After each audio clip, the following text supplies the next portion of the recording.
बच्चों, आज हम भारतेंदु हरिश्चंद्र जी के जीवन परिचय के बारे में बात करेंगे। इससे पहले आप हिंदी गद्य का इतिहास, हिंदी पद्य का इतिहास, मुहावरे, लोकोक्ति, एप्लीकेशन लिखना, ये सब कुछ सीख चुके हैं। भारतेंदु हरिश्चंद्र जी का स्थान हिंदी साहित्य में, हिंदी गद्य साहित्य में ख़ास तौर पे इस प्रकार से है जैसे कि हम किसी भी साइंस के विषय में लिखते हैं कि इसके जनक ये थे, इसके जनक ये थे। तो हिंदी गद्य के जनक की अगर हम बात करें तो केवल और केवल भारतेंदु हरिश्चंद्र जी का नाम आता है।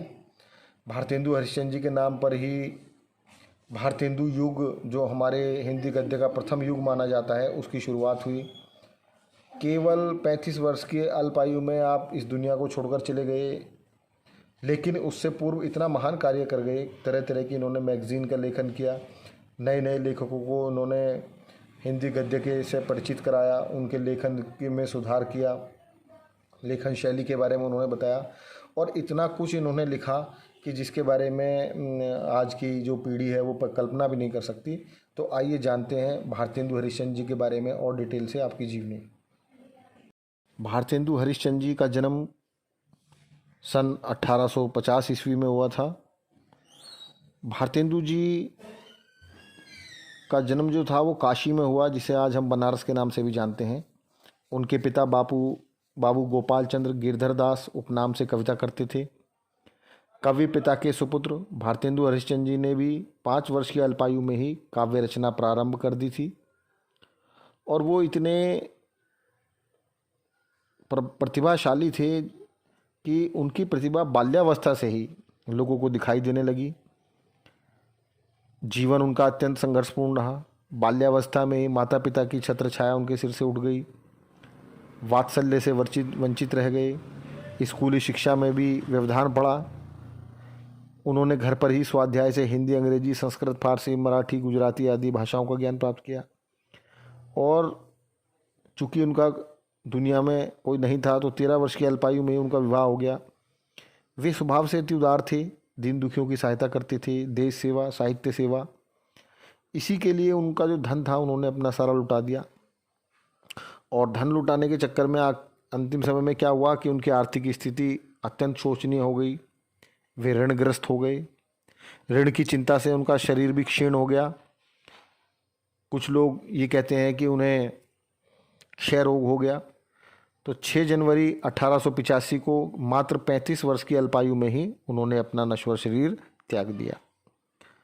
उनका जो कृतित्व है वो अत्यंत प्रभावशाली है। हिंदी गद्य को एक नई गरिमा और दिशा उन्होंने प्रदान की। जैसा मैंने आपको बताया कि हिंदी गद्य साहित्य के जनक माने जाते हैं। उनकी विशेषता ये थी कि उन्होंने खुद तो गद्य साहित्य को रचा ही, यानी गद्य साहित्य में लेखन किया, साथ ही साथ उन्होंने समाज की कुरीतियों पर, विसंगतियों पर तीक्ष्ण प्रहार किए, व्यंग किए। और सबसे बड़ी बात उन्होंने क्या किया कि पत्र पत्रिकाओं के संपादन के माध्यम से जो अन्य लेखक थे उनको भी एक मौका दिया कि वो अपनी रचनाएं लिख सकें। भक्ति, श्रृंगार, समाज सुधार, देश प्रेम, गहन राष्ट्रीय चेतना, नाटक, रंगमंच आदि पर इन्होंने अति सुंदर लेख लिखे।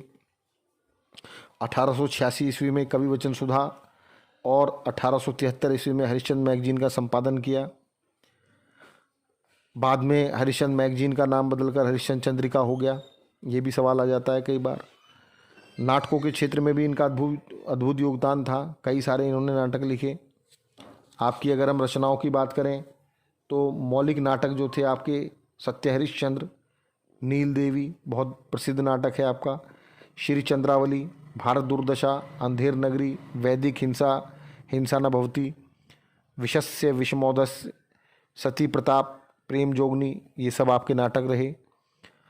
इसके अलावा निबंध संग्रह में सुलोचना, परिहास वंचक, मदालसा, लीलावती, दिल्ली दरबार दर्पण निबंध संग्रह थे।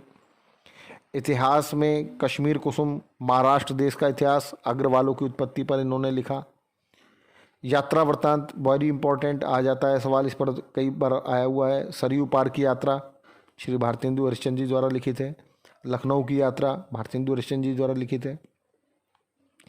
इसके अलावा जयदेव जी की और मोहम्मद जायसी जी की जीवनियाँ भी इन्होंने लिखी। सूरदास जी की जीवनी लिखी।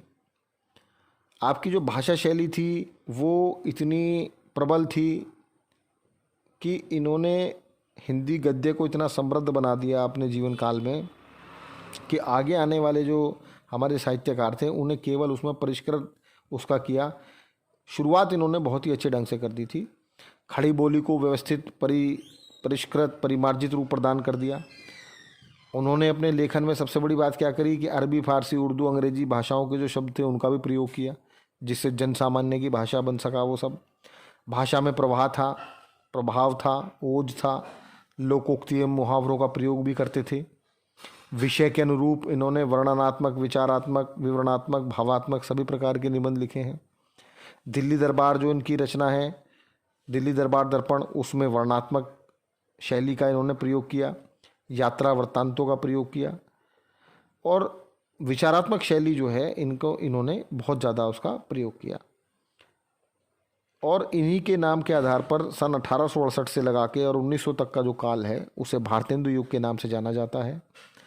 एक अद्वितीय इनका स्थान है हिंदी साहित्य में। भारतेंदु जी का काल हिंदी साहित्य में भारतेंदु युग के नाम से विख्यात है और हिंदी गद्य के जन्म एवं विकास की दृष्टि से हिंदी साहित्य में इनका स्थान अद्वितीय है।